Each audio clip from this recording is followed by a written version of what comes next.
Good morning my dear students, कैसे हैं आप।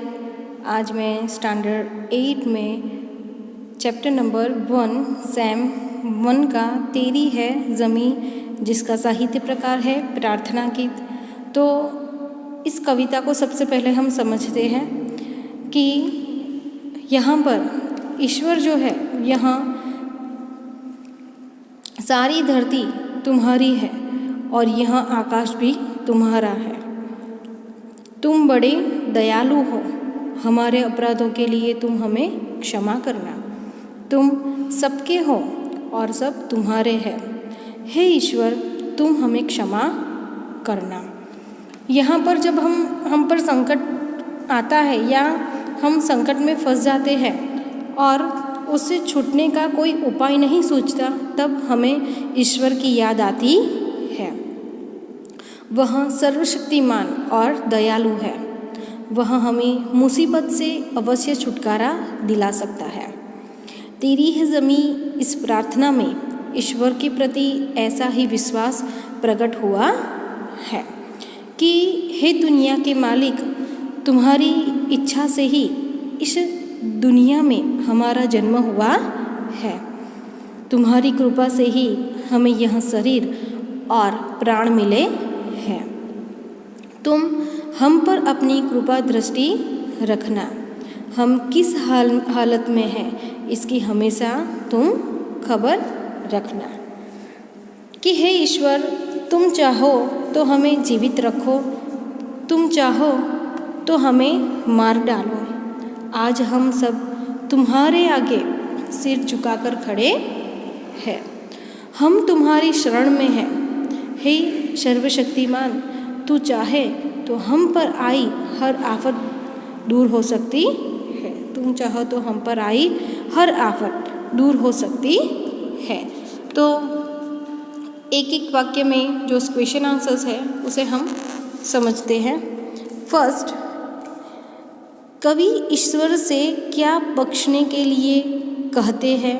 कवि ईश्वर से क्या बख्शने के लिए कहते हैं? तो कवि ईश्वर से अपने गुनाहों को बख्शने के लिए अर्थात क्षमा करने के लिए कहते हैं। कवि ईश्वर से अपने गुनाहों को बख्शने के लिए अर्थात क्षमा करने के लिए कहते हैं।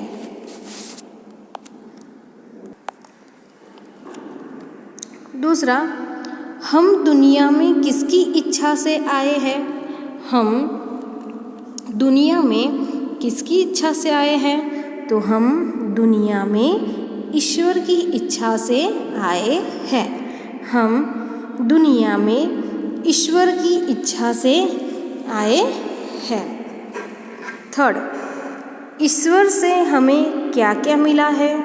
ईश्वर से हमें क्या क्या मिला है? तो ईश्वर से हमें यह शरीर और ये प्राण मिले हैं। ईश्वर से हमें यह शरीर और प्राण मिले हैं। फोर्थ, कवि ईश्वर के सामने कैसे खड़े हैं? कवि ईश्वर के सामने कैसे खड़े हैं? तो कवि ईश्वर के सामने अपना सिर झुकाकर खड़े हैं। कवि ईश्वर के सामने अपना सिर झुकाकर खड़े हैं। फिर फिफ्थ, ईश्वर हर आफत को क्यों टाल सकता है? ईश्वर हर आफत को क्यों टाल सकता है? तो ईश्वर हर आफत को टाल सकता है क्योंकि वह सबसे बड़ी ताकत वाला सर्वशक्तिमान है। क्योंकि वह सबसे बड़ी ताकत वाला और सर्वशक्तिमान है। आगे सही वाक्यांश चुनकर पूरा वाक्य फिर से लिखिए। फर्स्ट, ईश्वर हमारे गुनाहों को माफ़ कर देता है क्योंकि ईश्वर हमारे गुनाहों को माफ़ कर देता है क्योंकि वह हमारा मालिक है। वह हमारे गुनाहों को वह अपने गुनाह मान लेता है। वह बड़ा मेहरबान यानी कि दयालु है। तो क्या आंसर आएगा? क। वह बड़ा मेहरबान दयालु है। सेकंड, हम ईश्वर के सामने सिर झुकाकर खड़े हैं क्योंकि हम ईश्वर के सामने सिर झुकाकर खड़े हैं, क्योंकि हमें ऐसा करना सिखाया गया है। वह सर्वशक्तिमान है। ऐसा न करने पर वह हमें सजा देगा। तो क्या आंसर आएगा? वह सर्वशक्तिमान है। हम ईश्वर के सामने सिर झुकाकर खड़े हैं, क्योंकि वह सर्वशक्तिमान है। आगे खाली जगह है। फर्स्ट यहाँ पे ब्रैकेट दिया गया है। हमें, खबर, सर, मेहरबा और दुनिया।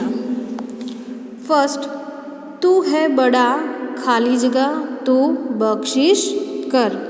तू है बड़ा, खाली जगह, तू बख्शिश कर। तो यहाँ पे क्या आंसर आएगा? तू बड़ा मेहरबान, तू बख्शिश कर। तू है बड़ा मेहरबान, तू बख्शिश कर।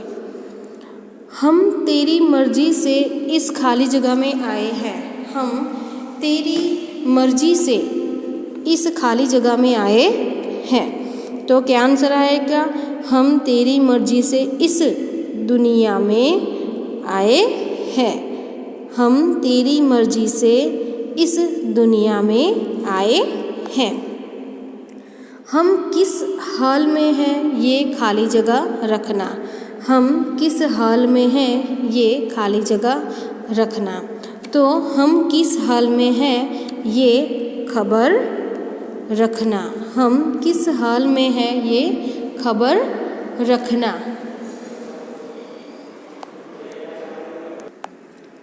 आगे, तू चाहे तो खाली जगह रखे।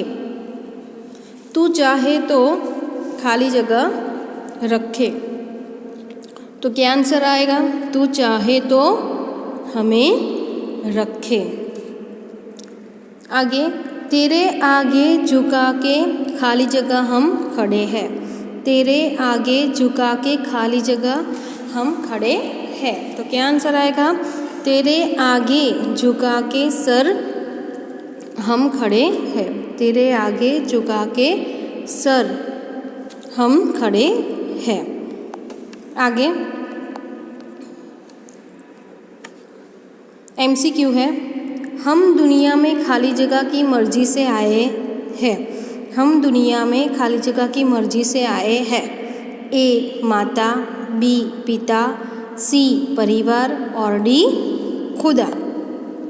तो क्या आंसर आएगा? D खुदा।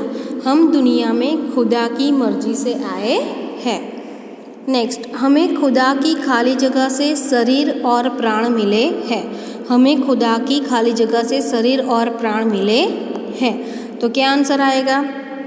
A हिम्मत, B किस्मत, C मेहनत और D रहमत। तो D रहमत। हमें खुदा की रहमत से शरीर और प्राण मिले हैं। थर्ड, कवि चाहता है कि खुदा हम सब पर अपनी खाली जगह रखे। कवि चाहता है कि खुदा हम सब पर अपनी खाली जगह रखे। तो क्या आंसर आएगा? नज़र। C नज़र।